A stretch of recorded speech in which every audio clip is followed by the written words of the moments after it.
25 মে রবিবার জাতীয় প্রেস ক্লাবের আব্দুস সালাম হলে পরিবেশ সংরক্ষণ ও মানবাধিকার সাংবাদিক ফাউন্ডেশনের 23 বর্ষে পদার্পণ উপলক্ষে গুণীজন সম্মাননা ও মতবিনিময় সভা অনুষ্ঠিত হয়। উক্ত অনুষ্ঠানে প্রধান অতিথি ছিলেন মোহাম্মদ হাবিবুর রহমান হাবিব, উপদেষ্টা বিএনপি চেয়ারপারসন, বাংলাদেশ জাতীয়তাবাদী দল বিএনপি। উদ্বোধক ছিলেন মোহাম্মদ মুক্তার আহমেদ, মহাসচিব, কেন্দ্রীয় কমিটি, পরিবেশ সংরক্ষণ ও মানবাধিকার সাংবাদিক ফাউন্ডেশন। স্বাগত বক্তা ছিলেন প্রফেসর মোহাম্মদ জুবাইরুল ইসলাম, সিনিয়র ভাইস চেয়ারম্যান, পরিবেশ সংরক্ষণ ও মানবাধিকার সাংবাদিক ফাউন্ডেশন। প্রধান আলোচক ছিলেন মোহাম্মদ শফিকুর রহমান কিরণ, সভাপতি, শরীয়তপুর জেলা বিএনপি ও সাবেক সংসদ সদস্য।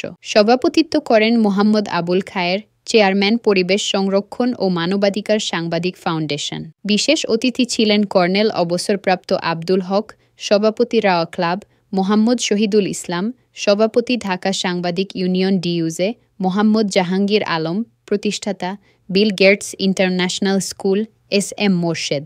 প্রকাশক ও সম্পাদক অপরাধ বিচিত্রা, কাজী মোজ্জামেল হক মিন্টু, বিশিষ্ট ব্যবসায়ী ও সমাজসেবক শেখ আলী আব্বাস, নগর বিষয়ক সম্পাদক, কেন্দ্রীয় কমিটি, পরিবেশ সংরক্ষণ ও মানবাধিকার সাংবাদিক ফাউন্ডেশন, মোহাম্মদ সোহেল রানা, সভাপতি, খুলনা বিভাগ, আলহাজ আবদুল্লাহ আল মামুন সহ অর্থ সম্পাদক, জাতীয়তাবাদী শ্রমিকদল, কেন্দ্রীয় কমিটি, কাজী শহীদুল ইসলাম, ছাত্রনেতা, ঢাকা উত্তর। সার্বিক তত্ত্বাবধানে এম.এ. হোসেন রানা, মাসুদুন্নবী নূহ, অ্যাডভোকেট নজরুল ইসলাম পাখি, আব্দুস সালাম, সাংবাদিক আল আমিন খান সাগর, নার্গিস রুমানা, জাহিদ আলম সিকদার। এছাড়াও উপস্থিত ছিলেন মোহাম্মদ দেলোয়ার হোসেন ভুইয়া, সাধারণ সম্পাদক, ওয়ার্ল্ড মিডিয়া ক্লাব, কেন্দ্রীয় কমিটি, মোহাম্মদ কামরুজ্জামান জনি, দৈনিক মুক্তির লড়াই, সম্পাদক ও প্রকাশক। বিস্তারিত দেখুন চিফ রিপোর্টার শেখ আলী আব্বাস ও সাংবাদিক আল আমিন খান সাগর এর প্রতিবেদনে। এই সংগঠন অন্যায় বিরুদ্ধে প্রতিবাদ করে চলছেন, অন্যায় বিরুদ্ধে প্রতিবাদ করে সারা বাংলাদেশে খ্যাতি অর্জন করে চলছে। পরিবেশ সংরক্ষণ, মানবাধিকার ফাউন্ডেশন এমন একটি সংগঠন যে সংগঠন অন্যায় বিরুদ্ধে প্রতিবাদ করার হাতিয়ার, এই সংগঠন অপরাধের বিরুদ্ধে প্রতিবাদ করার হাতিয়ার, দুর্নীতির বিরুদ্ধে প্রতিবাদ করার হাতিয়ার। তাই এই সংগঠনের ঐক্যবদ্ধ হয়ে কাজ করার জন্য আমি সকলকে উদাত্ত আহ্বান জানাচ্ছি। দ্বিতীয় কথা হলো, আজকে বাংলাদেশে অসুস্থ রাজনীতি চলছে। এই অসুস্থ রাজনীতি সবার কারণে সারা বাংলাদেশে ধরুন ডাকাতি, হাজার ছিনতাই এসেছে। বাংলাদেশের জনগণ এই অসংগঠিত ভাবের পক্ষ থেকে পরিত্রাণ এবং সাহায্য চায়। তাই আজকে আমি বাংলাদেশ সরকার 18 কোটি মানুষের অভিভাবক অধ্যাপক ডক্টর ইউনূসকে জানিয়ে দিতে চাই, আমরা সংস্কার চাই না, আমরা নির্বাচন চাই। তাই সরকারের প্রতি আহ্বান জানাই, অতি সত্বর নির্বাচন দিয়ে বাংলাদেশে অসংগঠনবাদকে দূর করার জন্য, বিশ্বকে দূর করার জন্য আপনি নির্বাচন দেন। নির্বাচন দিতে হবে, না হয় বাংলার জনগণ আপনার বিরুদ্ধে আন্দোলন গড়ে তুলবে। তাই আজকে যারা উপস্থিত রয়েছেন সকলকে ঐক্যবদ্ধ হয়ে জনগণের পক্ষে কাজ করার জন্য আমি আমার বক্তব্য শেষ করছি। সম্মানিত উপস্থিতি, এই পর্যায়ে করছি জনাব মিজানুর রহমান মিলন, উপদেষ্টা অত্র সংস্থা। মঞ্চে আহ্বান করছি জনাব মিজানুর রহমান মিলন, মূল্যবান বক্তব্য। আমরা চাই এদেশের মানুষ, এদেশের মাতৃভূমি কিভাবে রক্ষা হবে সেই বিষয়ে আপনাদের কাছে জোরালো বক্তব্য, জোরালো লিখন। আপনারা আপনাদের লেখনীর মাধ্যমে আমরা আমাদের এই জাতি, এই সভ্য জাতিকে কিভাবে সুশৃঙ্খলভাবে পরিচালনা করা যায় এবং এই সভ্য জাতি কিভাবে পরিচালিত হবে, পরবর্তী সরকার কিভাবে গঠিত হবে এবং পরবর্তী সরকার কত তাড়াতাড়ি গঠিত হবে, এই বিষয়ে আপনাদের লেখনী আমরা সামনে করি।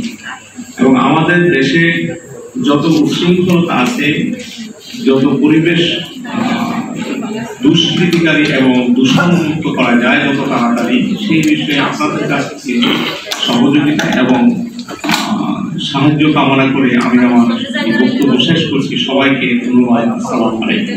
আমরা আমাদের কর্মক্ষেত্রে সবাই একটা সঠিক পরিবেশ পাওয়া দরকার। এই পরিবেশটা অত্যন্ত অপরিহার্য, অত্যন্ত গুরুত্বপূর্ণ। কাজ করতে গেলে কর্ম পরিবেশ যদি সঠিক না থাকে সুন্দরভাবে কাজ করা যায় না। হাবিব ভাই এখানে উপস্থিত আছেন এবং আমরা যারা সাংবাদিক ভাইয়া আছেন তারাও যারা কাজ করে প্রত্যেকে রাজনীতি করার জন্য তাদের একটা সুস্থ পরিবেশ দরকার। আমাদের মানবাধিকার গুলো আপনাদের মাধ্যমে প্রতিষ্ঠিত এবং সাংবাদিক ভাইরা যারা আছেন আপনারা সুন্দরভাবে আপনাদের এগুলি চালিয়ে যান। ইনশাআল্লাহ বাংলাদেশ একদিন মানবাধিকার এগুলির মাধ্যমে বাংলাদেশের পরিবেশ সুন্দর হবে, ঢাকার পরিবেশ সুন্দর হবে, মানুষের মধ্যে নীতি আদর্শ সৃষ্টি হবে। মানুষ নিজেরাও আমরা যেখানে সেখানে টিস্যু ফেলে দিচ্ছি, ময়লা ফেলে দিচ্ছি, আমরা নিজেরাও কিন্তু ঠিক নেই। পৃথিবীর কোথাও রাস্তা আমরা শুধু হয়ে গেল, আর আমরা যত ময়লা আবর্জনা সব রাস্তার ভিতরে আমরা ফেলে দিচ্ছি, কারোর জন্য দেশ প্রেম নেই। তো আমরা আশা করি যারা দুর্নীতির বিরুদ্ধে কথা বলে তারা যেন দুর্নীতিটা না করে, সাংবাদিকদের নীতিবান লোকগুলোকে দূরে ধরে সামনের দিকে। যারা দুর্নীতিবাজ, তাদের বডি ল্যাঙ্গুয়েজ খারাপ, এদের যেমন আপনি দেখেন উপার্জন কাজের ব্যবহারের জন্য সেগুলো খেলা হবে, এগুলো রাজনৈতিক ভাষা। আমি মিডিয়া ক্লাব পক্ষ থেকে পরিবারের পক্ষ থেকে সবাইকে অভিনন্দন স্বাগত জানিয়ে আমি সংক্ষিপ্ত কথা বলছি। মূলত আজকে এই অনুষ্ঠানে অতিথি বিন্দু চেয়ার এখন আসলে ফাঁকা, এই অবস্থায় বক্তব্য দেওয়ার মতো আসলে অনুভূতি থাকে না। তারপরেও অনুষ্ঠান যেহেতু যথাসময়ে শুরু হয়েছে সেজন্য কর্তৃপক্ষকে আমি অভিনন্দন জানাচ্ছি এবং অনুষ্ঠানের সাফল্য এবং সফলতা কামনা করি আমি আমার সংক্ষিপ্ত বক্তব্য এখানে শেষ করছি। আসসালামু আলাইকুম। আমার ভাই বন্ধু এবং সম্মানী ব্যক্তি সবাইকে আসসালামু আলাইকুম।